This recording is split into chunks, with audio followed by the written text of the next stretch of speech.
Peru was included on maps of the civilized world in 1532. 3 years later, the Spanish conqueror Francisco Pizarro founded the city of Lima.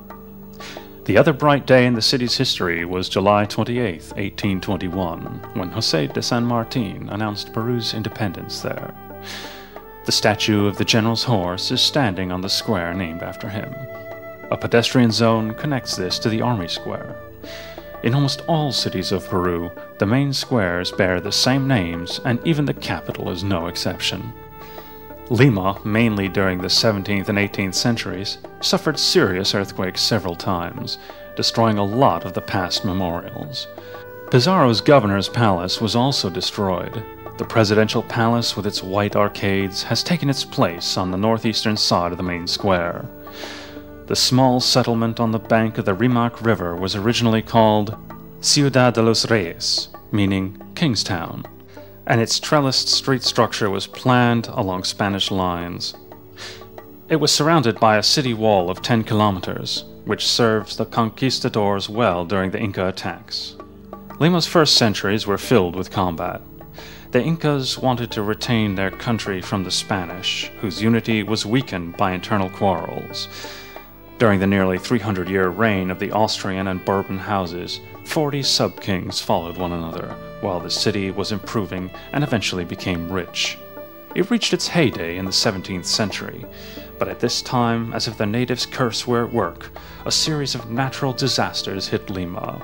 At the beginning of the 20th century, the number of inhabitants in the city did not even reach 200,000, and its basic area was only 5 times bigger than at the time of Pizarro. The capital of Peru is today one of the most inhabited settlements of South America, with 8 million inhabitants, making up 1/3 of the country's population. In the 1960s and 70s, economic collapse and catastrophic unemployment led needy villagers to the city, where they settled in the dirty holes of the city outskirts. As an effect of growing economic stability of the past few years, the city is starting to regain consciousness and shows a nicer face to tourists arriving in larger numbers.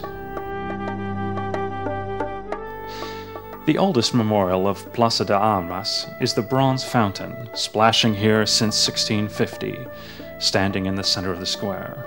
Handsome cabs waiting on the square proceed along the triangle made up of the Plaza de San Martín, the Central Market Hall, and the Plaza de Armas. In this area, we can see the nicest colonial-style buildings of the city.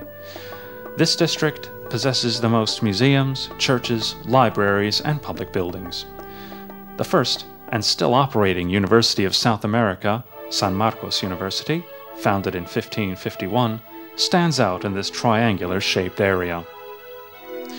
The highlight of the main square is the Lima Cathedral and the Archbishop's Palace built into it. With its decorative, carved wooden balconies, the construction of the first church, not worthy of the name cathedral, began in 1535. But it seemed too small and, based on Pope Paul III's bull, new construction started. An earthquake destroyed this, and José Antonio Manso de Velasco rebuilt it.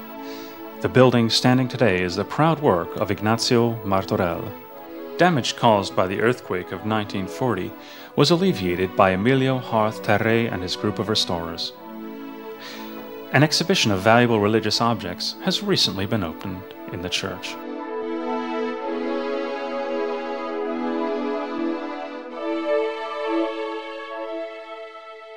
Highlights of the interior include a nicely carved church choir loft, the Baroque-style Immaculata Chapel, the altar of John the Baptist, and the famous statues and reliefs by Montañez.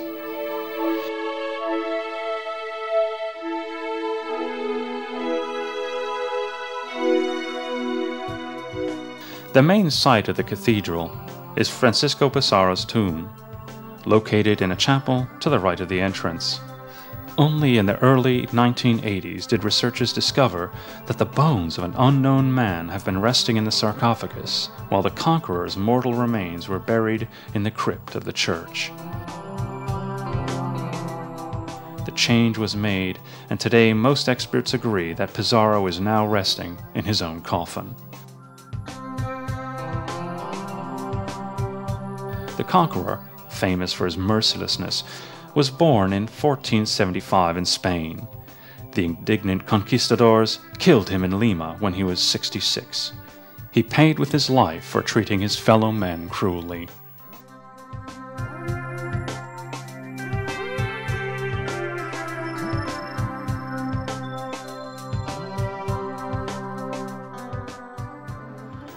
Behind the iron-trellised fence of the presidential palace, the Junin Hussars, who wear traditional red and blue uniforms, change musical guard each day at noon.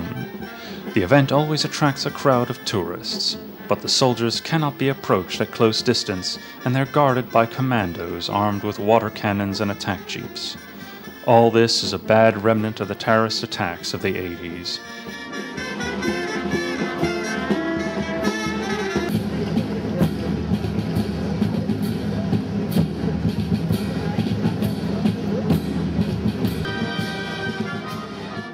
Public security downtown has become considerably better, but foreigners are still better off avoiding the poor areas.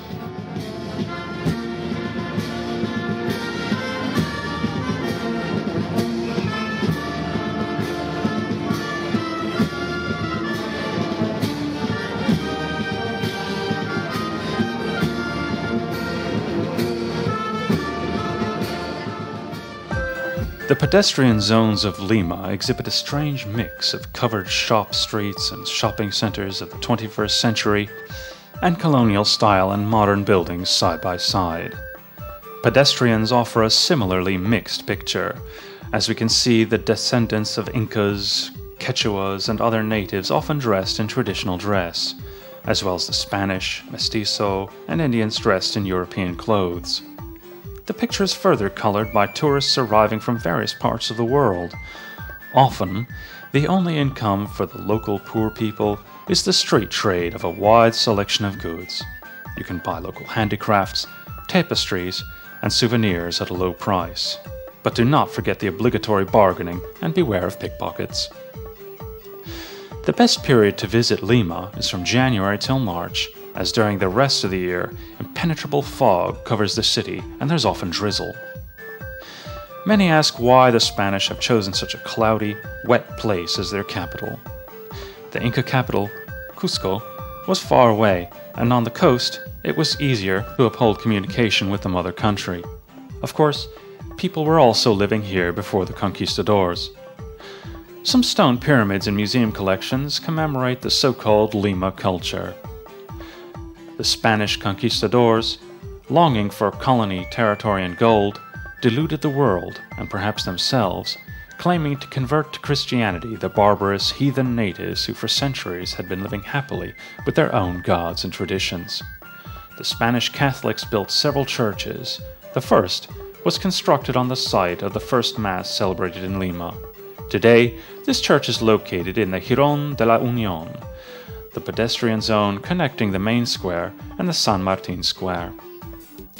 In the city and in the closely surrounding area, several adobe pyramids, the so-called huaca, have been excavated, mainly in San Isidro and Miraflores districts and in the suburb of Ate. The real purpose of these stone pyramids with stairs is as much not 100% clear as that of the pyramids in Egypt. According to the generally accepted opinion, these were cult places, sanctuaries, where sacrifices were presented. To the south of Lima, in the area of the Purucucho ruins, an ancestral labyrinth of 1,500 square meters has been excavated. To the north of Lima on the coast, we can also find holiday resorts and archaeological areas. Due to the heavily rolling sea and the high cliffs, the coasts of Lima are good only for windsurfing, but not for swimming. So the city dwellers travel 40 kilometers to Ancon, and that has a nice beach. The fog, the garua, which is a feature of Lima, does not have any effect on this Pacific coast. The rivers rushing down from the Andes turn the area into a verdant, arable land. This is the larder of Peru, where vegetables and fruits are produced in large quantities. The uninhabited Satura Desert begins some 700 to 800 kilometers north of the capital and extends until the border with Ecuador. The coast to the south of Lima is more romantic. Close to the capital, places to swim may be found, located in rocky bays. The wine-growing parts of Peru can be found in this area. After some 100 kilometers, the land becomes desert-like here as well, and remains so clear to the Chilean border. Parakas, a small holiday village, is situated 17 kilometers from Cusco, famous for about the best brandy in Peru. It has two excellent hotels with swimming pool, the Hotel Paracas and the Hotel Mirador. Those who are interested in the fauna of the Paracas Peninsula or the Ballestas Islands should stay in one of these hotels. The peninsula is the driest point of the country, having received no rain for years. Due to low rainfall and continuous sunshine, the humidity is quite low, and the Paracas wind of 25 to 30 kilometers per hour never ceases. The 335,000 hectares of land has been a natural reserve for 30 years already. It may be visited by ship. A short while after departing from the northern hill of Paracas Peninsula, we can spot the mysterious candelabro. The huge figure was named after a candlestick because of its shape. It was made like the Nazca Lines, as the creators cut a half-meter trench into the ground. We can only guess when and by whom this 177-meter-long and 54-meter-wide creation was made. It was first mentioned in 1863. However, there's no proof that it had not existed before that. Some say it helped the orientation of the sailors, while those more romantically inclined think it indicates the place of the pirates' hidden treasure, not to mention those who believe in UFOs. At any rate, the candlestick shape is unique both in the Paracas and the Nazca culture, and we can rightly assume that it illustrates a bear paw cactus, which grows plentifully in Peru. The islands are first primarily for their avifauna. Colonies of Humboldt penguins, Inca terns, pelicans, and vultures live here. The most populous is the group of the red-billed red-legged terns. The excrement produced by the million birds is guano, rich in phosphates, which has been exploited for centuries and is utilized as fertilizer. On the Ballestas Islands, guano is mined for 3 months and delivered by ship. Sea lions also live on the islands, and dolphins swim in the coastal waters. The huge seal males have harems consisting of a dozen females. The young are born in winter between December and March. They're protected animals, so we cannot disturb them by landing, but they can be easily seen and photographed from the ship.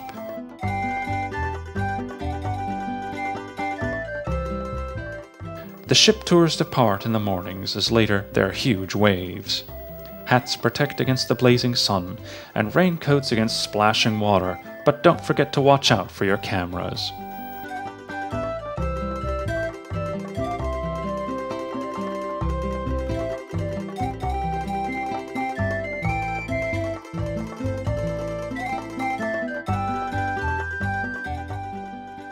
First known Peru archaeologist, Julio Tello, started excavations on the peninsula in 1925. His starting point was a tapestry depicting human figures. This led him to the discovery of a group living here, known to archaeologists as Paracas culture. In the stone-walled burial vaults of the necropolis, Tello found more than 400 skeletons covered in funeral veils. According to the tomb findings, the most commonly made objects were richly decorated, many-colored earthen pots and similarly decorated 25-meter-long woven funeral veils. Is it possible that the Peruvian textile art of today originated here? The nicest old tapestries can be seen in the museums of Lima and Ika.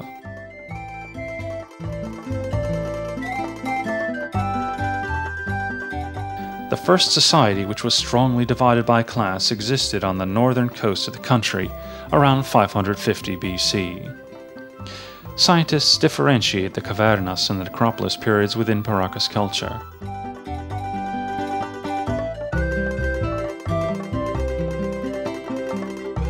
Of this culture, only the funeral veils, earthen tomb figures, and jewels buried with the corpses are known, so we have much more information about their funeral cult than about their lives.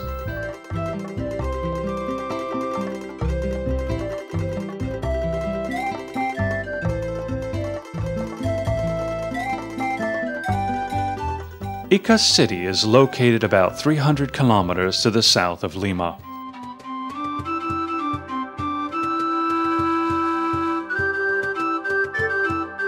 Its existence is attributed to Luis Jerónimo de Cabrera, who founded the colony headquarters in 1563.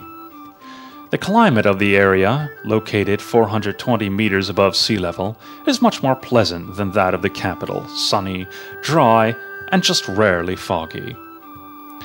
Several nice colonial buildings remained in Ika, especially on the main square and in the surrounding streets.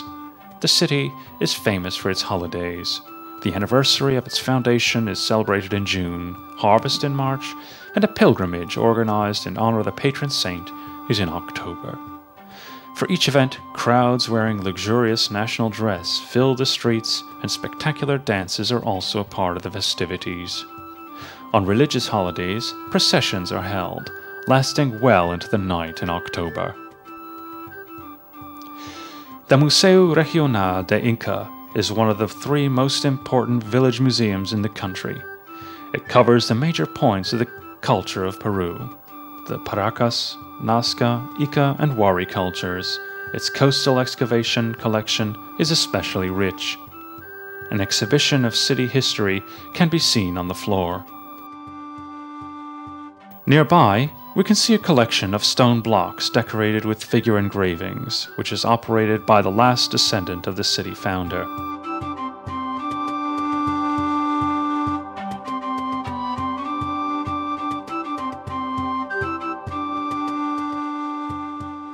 The deformed skulls and other skeletons bear witness of ancient medical interventions and strange customs. The trophy heads are from Nazca.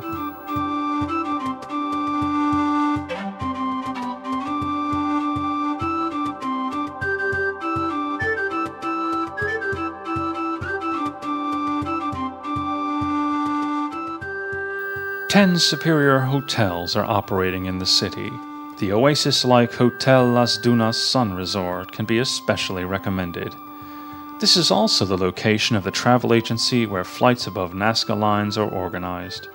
Of course, we can choose from several other optional programs: hot air balloon rides, and jeep or bus excursions. With these, we can reach Chauchilla, the ancestral cemetery robbed by tomb thieves, to the Inca ruin of Las Paradones, and to Cohuachi, the main Nazca ceremonial center. We can see the water pipe system of the Cantaloca and the sundial, which is the spiral huge geoglyph near the Pan American Highway. We can visit the Memorial Museum located in the former house of the fanatic researcher of Nazca Lines, Dr. Maria Reich, who died when she was 95 years old. Besides all this, we can spend some days resting as well before jumping into new adventures.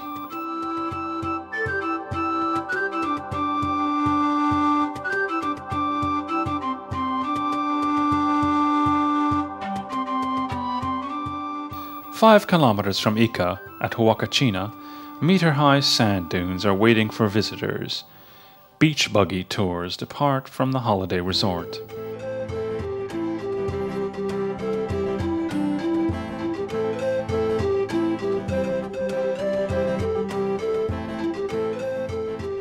Halfway between Ika and Nazca, there's a small tourist airport.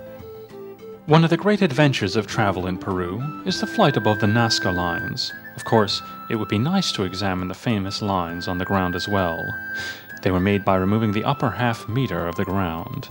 On surfaces with less contact with air, manganese and iron oxide did not settle, and because of this, lighter stripes were formed. However, the drawings can be interpreted only from the sky. The drawings, extending over 520 square kilometers, show geometrical, human, and animal shapes. We can see lizards, albatrosses, hummingbirds, monkeys, vultures, and dolphins. As the tourists of the last decades damaged many lines, today it is prohibited to enter the area. Therefore, we can closely examine lines only in the Palpa Valley. This is 40 kilometers from Nazca, and it has recently been discovered that also here similar lines are slashed into the ground.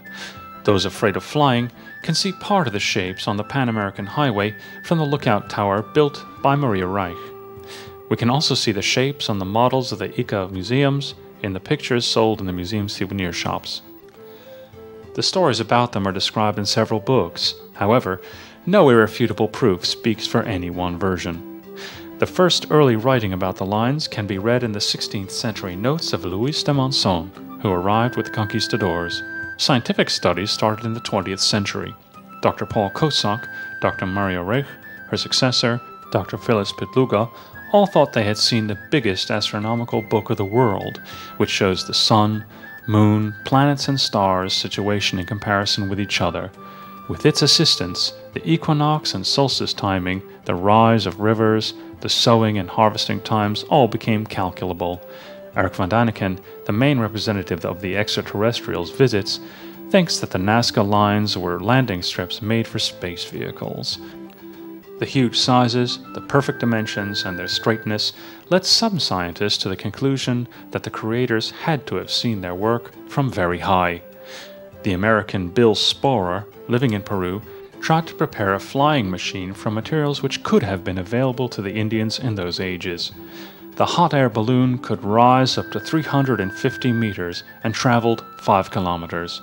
We don't know whether the Indians could really fly, but Bill Sporer demonstrated that they could have had the possibility to do so. Traveling south from the Nazca Plateau, the way leads to a volcanic area. On this part of the Peruvian coast, the rivers rarely reach the sea, their water leaking into the ground. The natives living here collected this life-giving water and made the desert come alive. The round air holes made in the stone, narrowing as they lead down, are called here ventanas. These were used to get down to the channels to clean or maintain if damages occurred. Allegedly, all this was built at the same time as the Nazca Lines, in the period of 500 BC to 500 AD.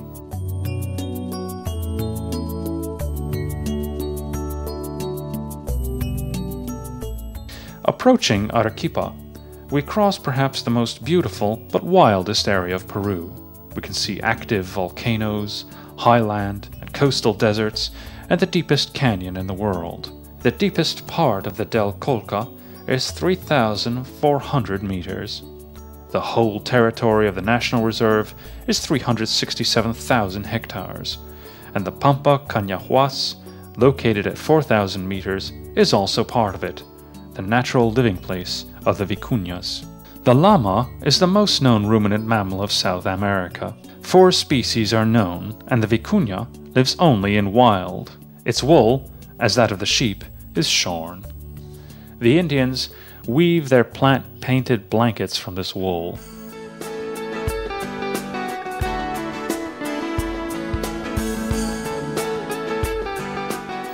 The high mountains of the Arequipa surroundings are favorites of alpinists. Here we find even peaks of 6,000 meters, which are relatively easy to climb. Difficulties so not stem from mountain climbing technique, but from the extreme weather conditions and lack of water. In order to avoid mountain sickness, the acclimatization is extremely important. No one should start without an experienced guide, and certainly never alone.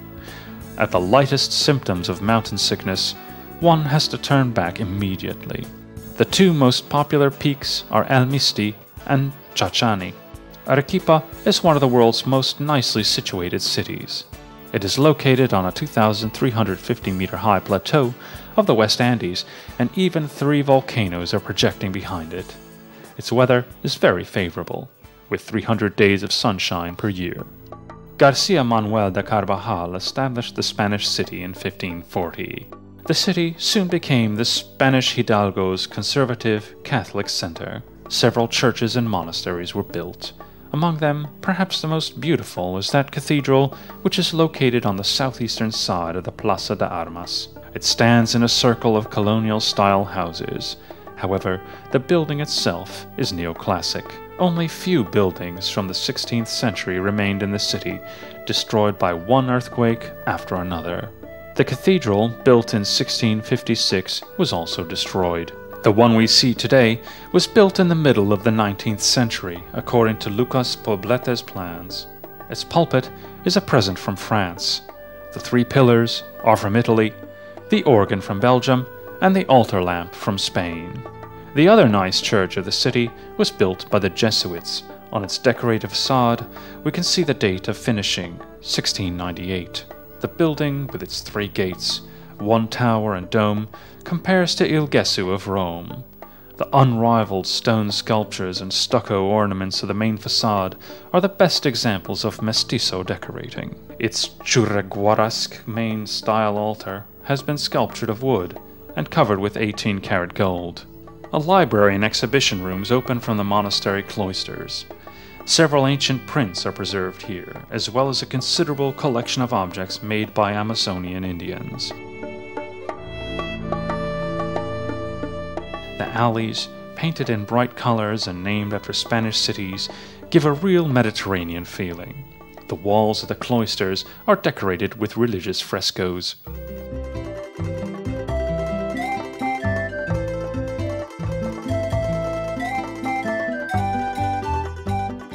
Today, the remaining colony-aged buildings of the city serve as public offices, banks, or art galleries. Besides earthquakes, also volcanic eruptions and fire damaged Arequipe. Only the latticed system of the streets surrounding the main square keeps the city structure. The Santa Catalina Monastery is probably the most valuable church building of the city, which is almost a town within a city. The 20,000 square meter building takes up a whole house block. It was built in great detail, and after almost each earthquake, it has not only been rebuilt, but extended. This explains its complicated, almost labyrinth-like ground plan. A rich widow, Maria de Guzman, established it in 1579. The daughters of rich Spanish families came here as nuns. Their families had to donate huge sums of money to the monastery. The rich young women held black slaves until the Pope had enough of this practice. His severe decrees made such order that lasted for 100 years. As far as 1970, when the mayor of the city ordered the installation of the line, water, and electricity. The monastery could collect the necessary money by opening the buildings to paying tourists.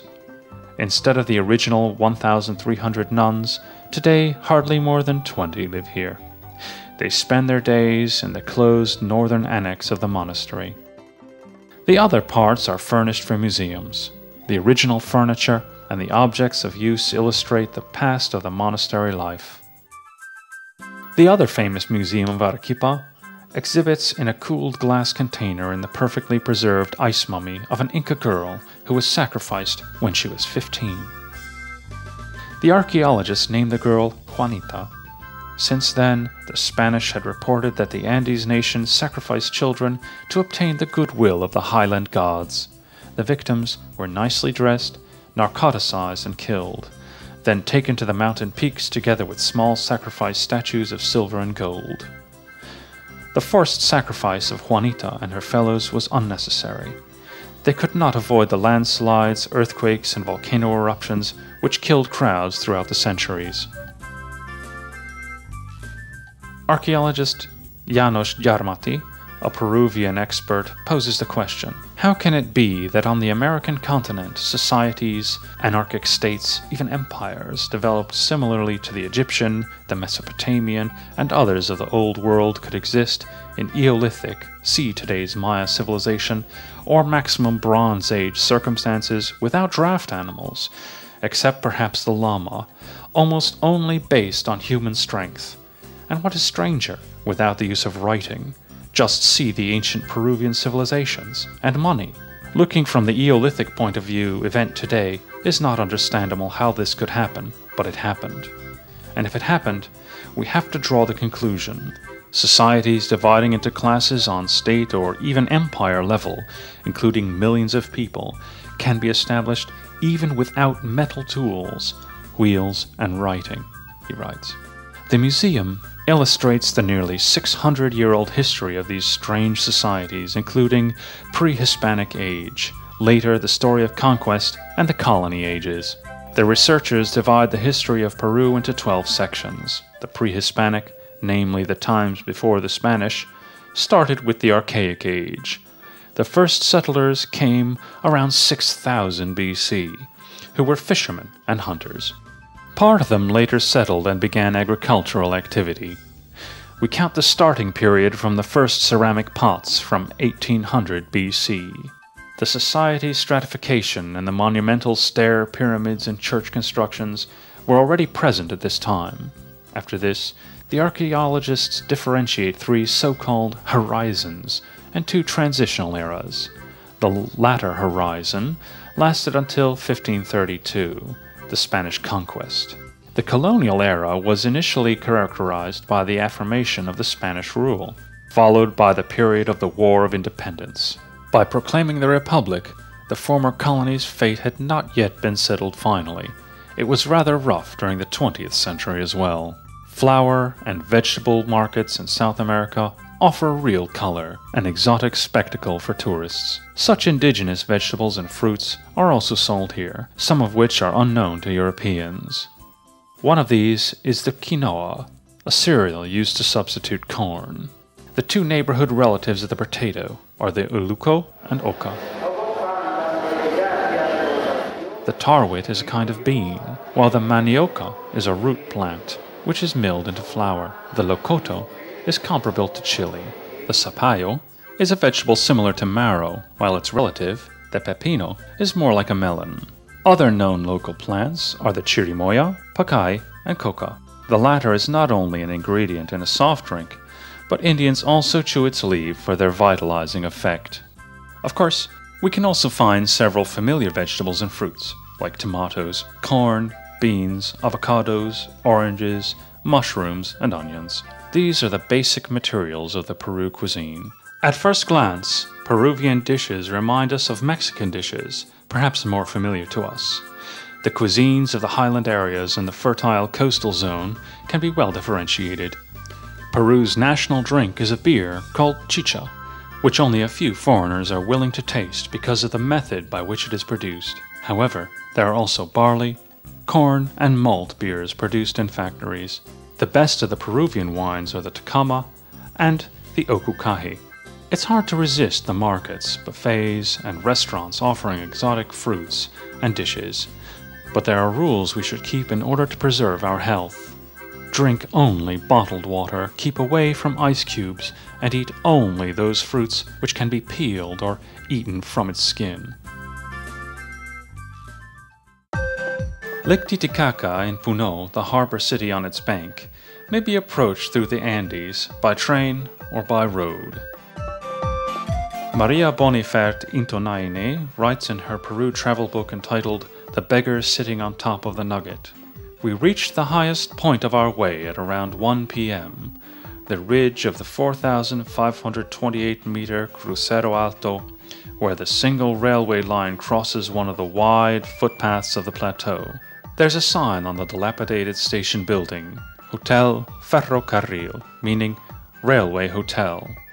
Nowhere a soul except the passengers of the train and the staff of Hotel Ferrocarril. This is the bleakest landscape so far on our journey. A sudden strange noise, similar to a child's cry, hits our ears, a creepy, stretched melody. The Altiplano wind. We nearly feel relief when leaving the area behind us, which is so reminiscent of a desolated lunar landscape. Now we're on our way down. Lunch is served. Roasted chicken with tastily prepared rice and fresh salad, and a bottle of ice-cold beer. Incredible how they could prepare all this so fresh and appetizing.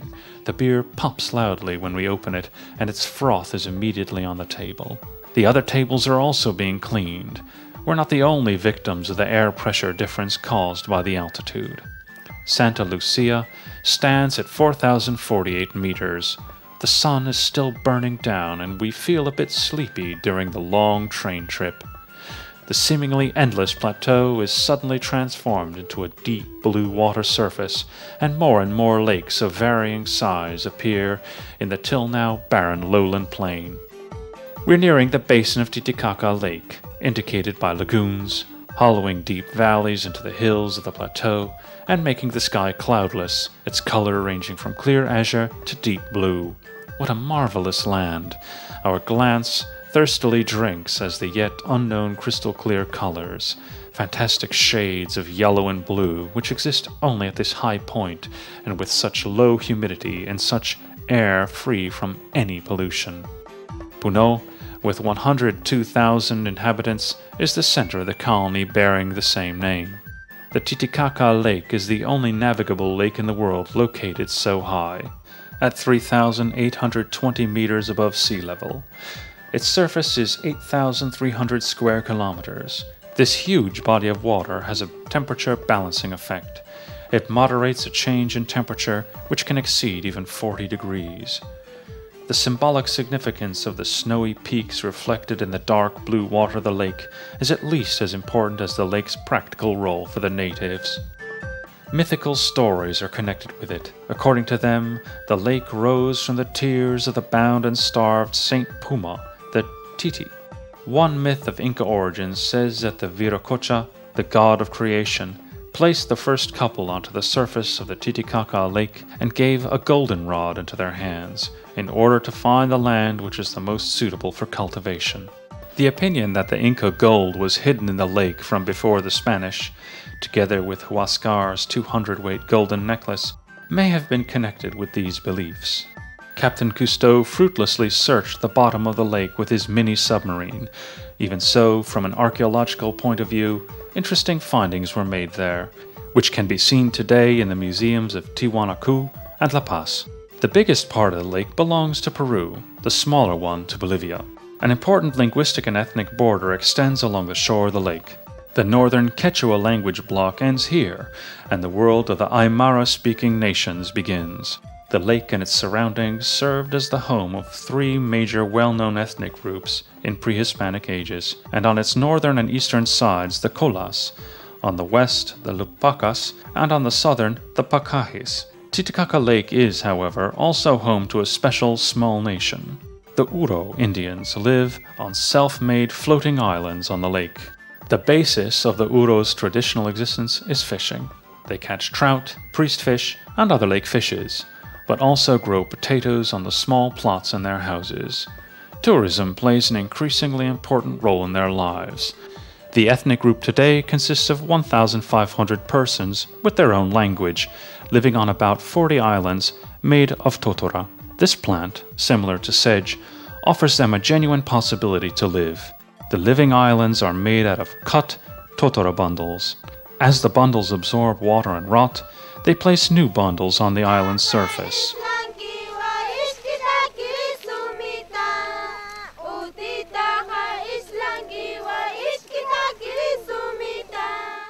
Some are really floating islands, while others are fixed to the bottom of the lake.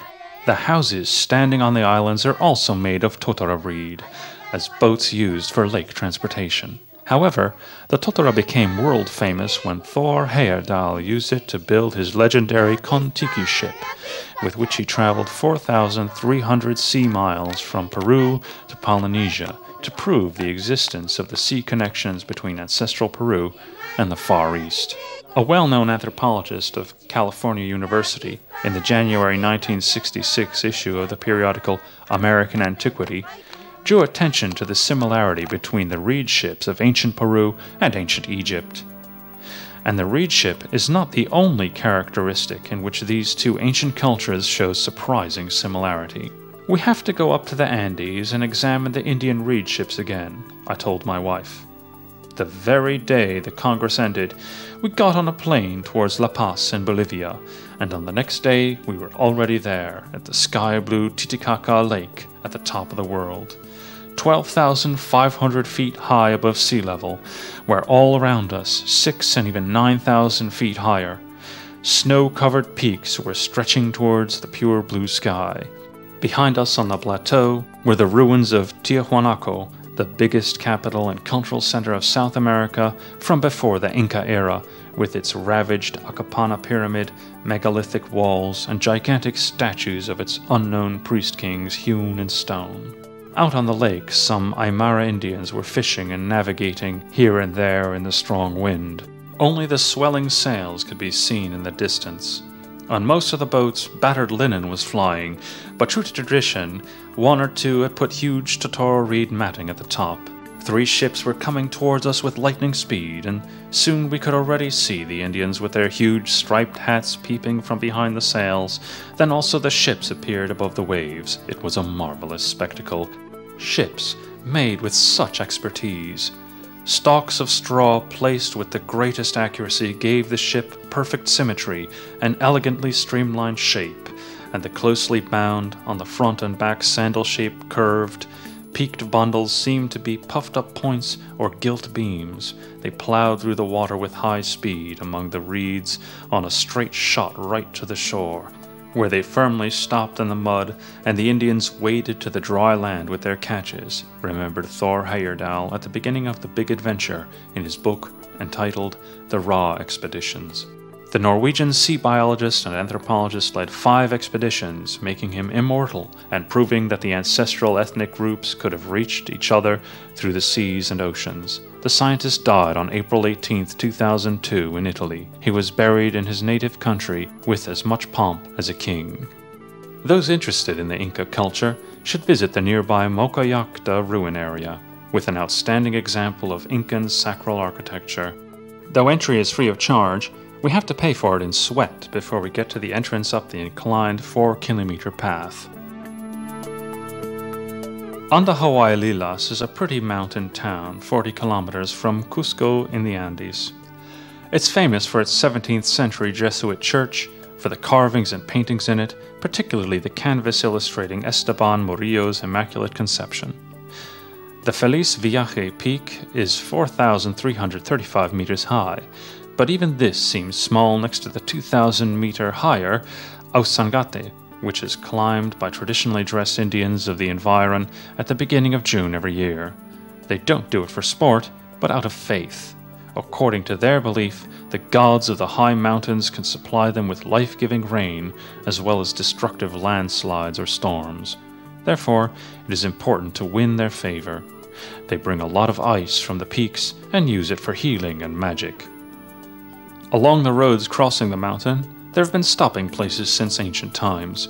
Nowadays, tourists can not only have a rest at these places, but can also do some shopping. The people from the neighborhood bring their foodstuffs to sell here, hoping to get a few coins.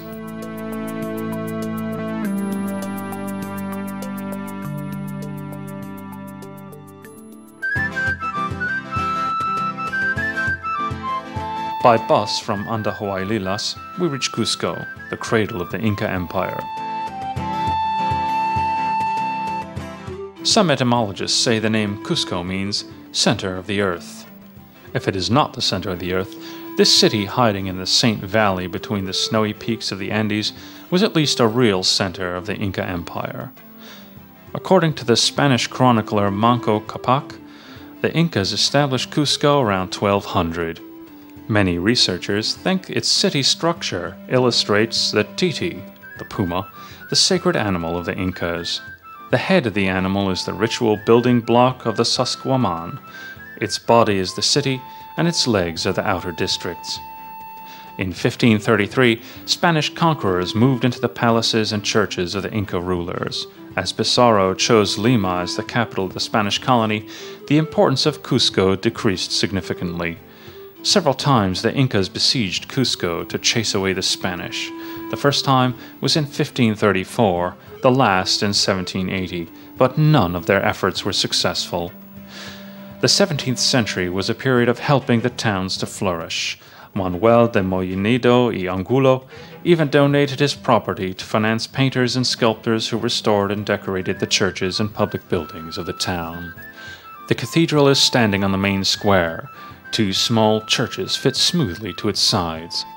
Allegedly, the Inca Quishuarcancha stood on their place, but this fact has not yet been proven by excavations.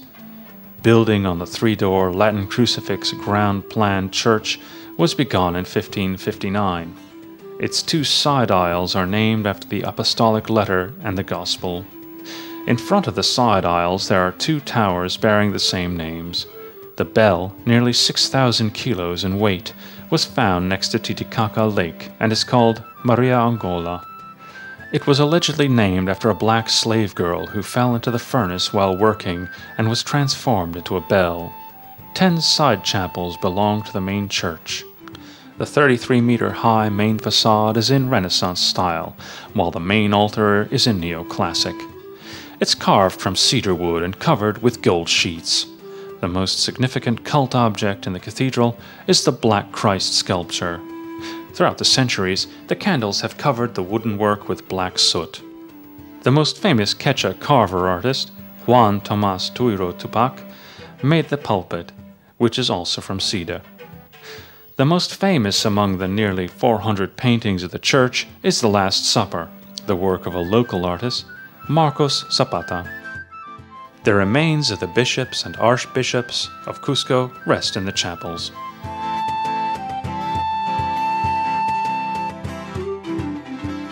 The Dominican church and monastery blocks, together known as Coricancha, was the most important cult place of the Inca Empire.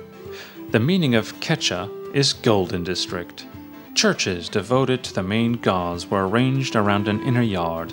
This was the navel of the world, actually the center, from where 42 lines started.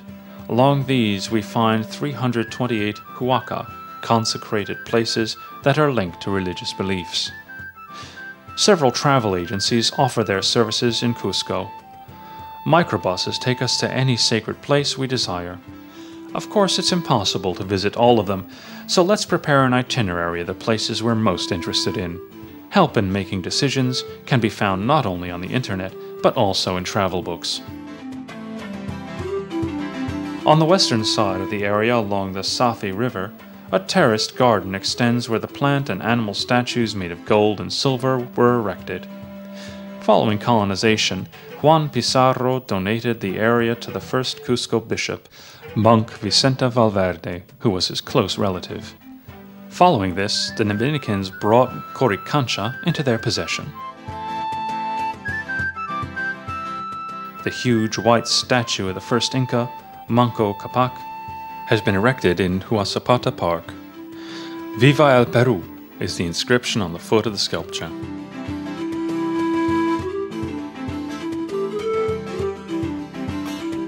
The Saint Valley is part of the valley of the Urubamba River, between Pisac and Machu Picchu, which is the most spectacular area of the Andes. The valley, with a subtropical climate at 2,000 meters, is surrounded by snowy peaks. The entire area of Cusco belongs to the Sacred Valley, in which we find 11 ruin areas or still existing settlements. These can be visited using a ticket booklet, which we can buy in hotels or travel agencies in Cusco. Saksawaman, the biggest building block ever built by the Incas, is located above Cusco. This is the head of the imaginary puma. In Queco, there is a stone block carved like an altar, which was probably used as an altar. Around it, there are Inca drawings carved in the cliffs. Certain sources identified Salampuncut as Chuquimarca, the big church. Puca means red. Pucara means fortress. Whether the ruin area of Pucupacara was a fortress or not is unknown. The assumption seems to support that the high wall encircling the area and its location are of strategic importance. We find it on the road towards Pisac at an altitude of 3,750 meters. Tambo Machai is a sanctuary built above 3 springs. In the polygonal wall built from huge stones, cabins of unknown origin can be found. The ruins of Pisac project 600 meters above the similarly named settlement. It was probably once the private property of the Incas of Pachuputec. The small town of Calca, prosperous even today, is standing on Inca ground. Yucay was once the property of Inca rulers. Urubamba settlement is located on the bank of the river of the same name. The former Inca palace, Huayana Capac, stood there. The roadway crossing the Urubamba Valley ends at Ollantay Tambo, main attraction of which are 6 stones. All are brilliant, standing monoliths. Their material is pink porphyry, and almost nothing else remained from the big church. They were built to face the rising sun, and there are strange knobs and bulges on them, which are similar to other stones shaped by the Incas. For instance, those in Tijuanaku, says film director Hugh Thompson in his volume entitled The White Rock, an exploration of the Inca heartland.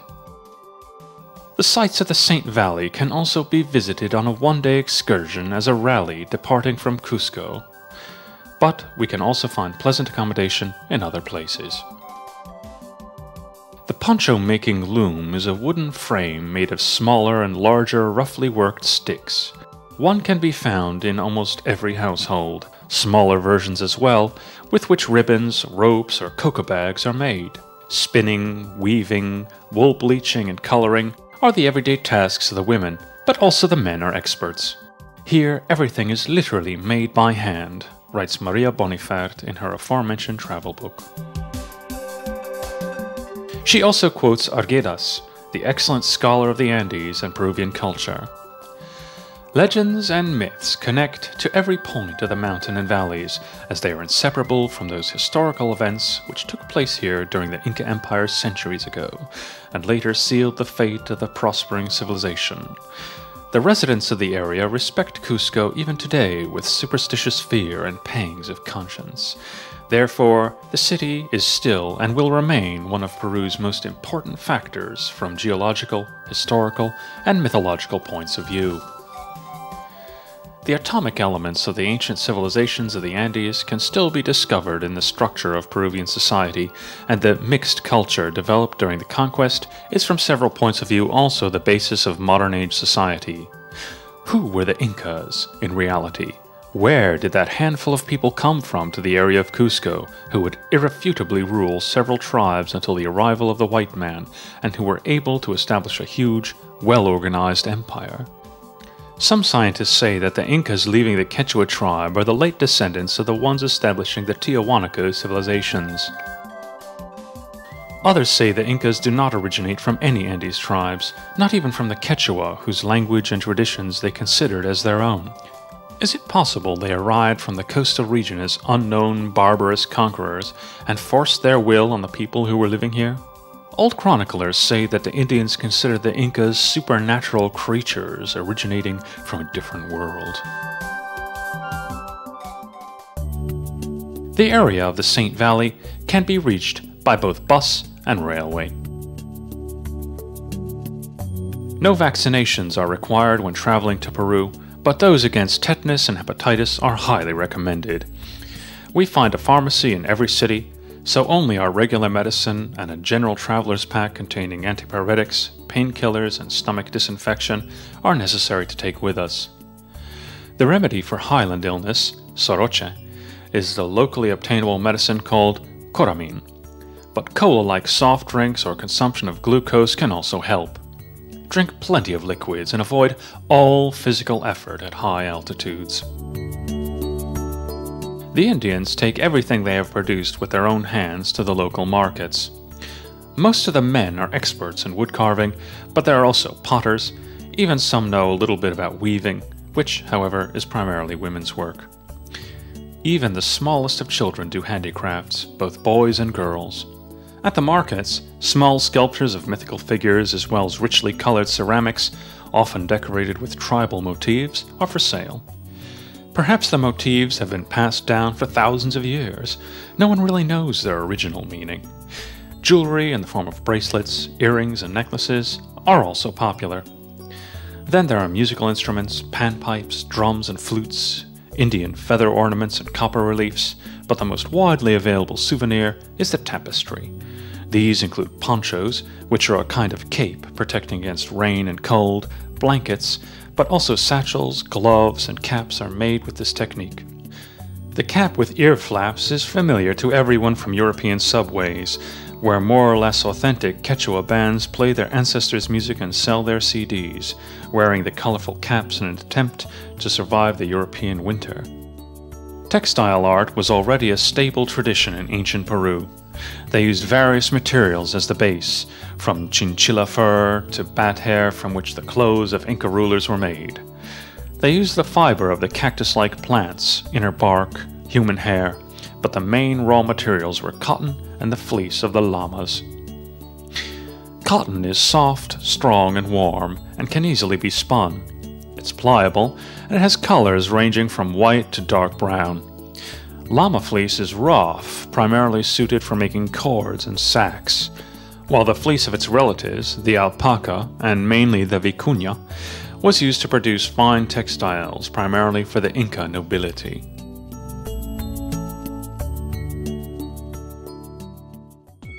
Besides the usage of natural shades and colors, dyeing had several techniques for which they used mainly vegetable materials, but also the plants made of cochineal insects or purplefish. They painted the material just before weaving or stamped the already made textile. The other technique was batik, when they covered the parts they did not want to paint with wax or fabric.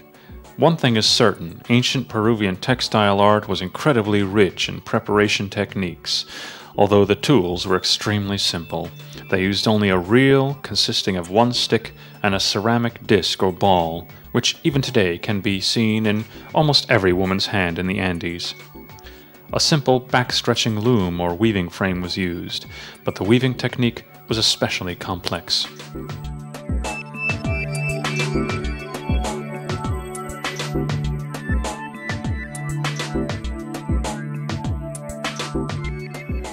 Similar to some other settlements of the Saint Valley, Ollantaytambo is built on a former Inca settlement which basically had two parts. On the place of the city today could have stood the citizen town, while the Celtic buildings in the extensive terrace group could have been situated on the hillside towering on the opposite bank of the Concha stream that pours into the Urubamba. The Pincuyuna, projecting above the northern city part, is a strange building with many doors, standing alone on the mountain, and can really be seen only from the side of the ruin and approached on a steep path. The generally accepted opinion is that its function was to store arms. On the higher parts of the mountain, more buildings serving as observation points can be seen. On the western bank of the Patacancha stream, opposite the city, a rectangular-shaped square can be found, which is surrounded by buildings made of adobe bricks. This is Manay Rakai. Through the gate on its western side, we can enter the Celtic sector of the city.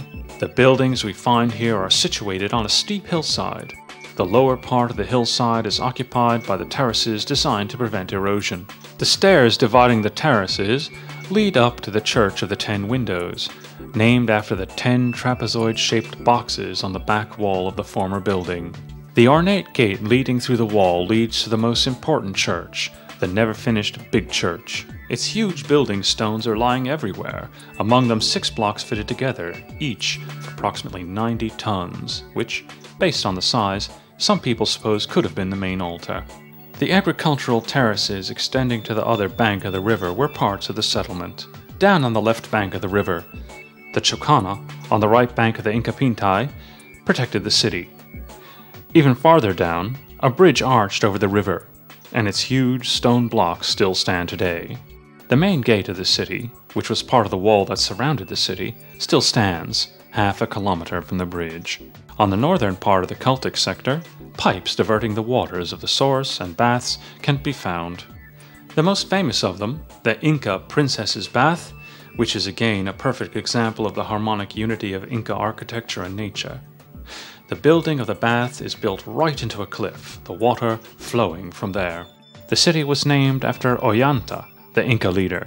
This city of the Incan era, strengthened by a wall, played an important role in controlling. However, it was not a fortress. The roads leading to Antisuyu, the home of the most dangerous jungle tribes.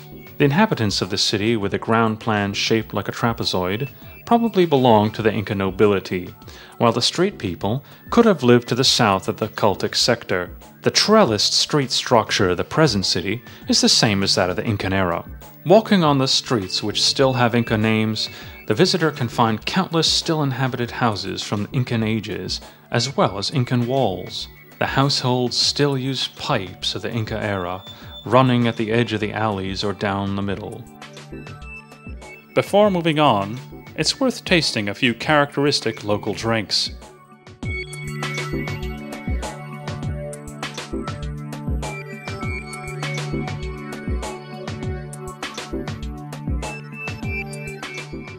The mountain railway following the river valley starts from the Ollantaytambo railway station.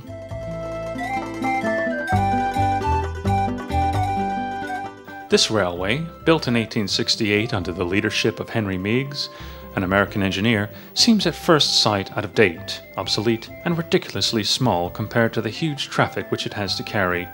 The station building itself was built in the last century, and since then not much change has been made on it.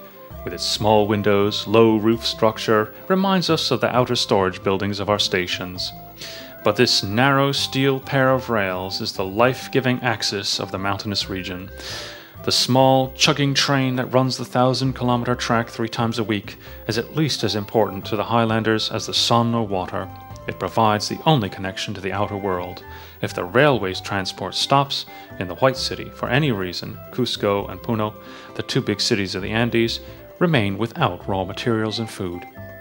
This railway is called by the pet name Backbone of the South, and it is not an exaggeration. Without this traffic, backbone, the prosperous villages and cities in the southern region of the Andes would simply dissolve. There's a long queue standing in front of the cashier, mostly villagers with huge bundles and some venturesome tourists who are willing to undertake this whole-day train trip demanding serious physical endurance on the plateau. The crowd, as generally everywhere in Peru, is waiting peacefully, patiently in front of the only cashier. There are carriages of 2 kinds in the Arequipa-Cusco line, first and second class. The first class is almost exclusively reserved for tourists. The line leads through small villages past homesteads. Huge cactuses appear on the billowy hillsides of the plateau in the gaps of the cliffs. Their candlestick-shaped, branchy phylum sometimes reaches 2 or 3 meters.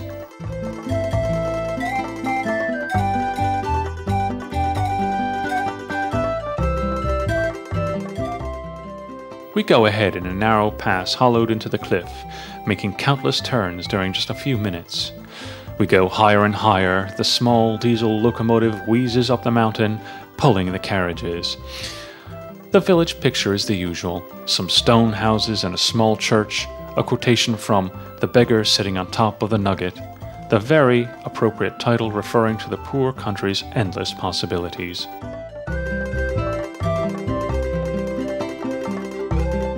We are close to the top of our Peruvian tour, Machu Picchu. Would anyone believe what I found? Shouted American historian and archaeologist Hiram Brigham, the explorer of Machu Picchu. The Ika City, hidden between the peaks of the Andes, is perhaps the most mysterious ruined city of the world. It has been hiding for 4 centuries on a hillside at 2,450 meters altitude, protected by almost vertical hillsides covered by green forests, often wrapped in clouds. In 1350, even Pizarro himself was surprised how quickly he had managed to occupy the country. Tribal wars inside the Inca Empire weakened the natives' resistance, and their foot soldiers could not compete with the Spanish cavalrymen.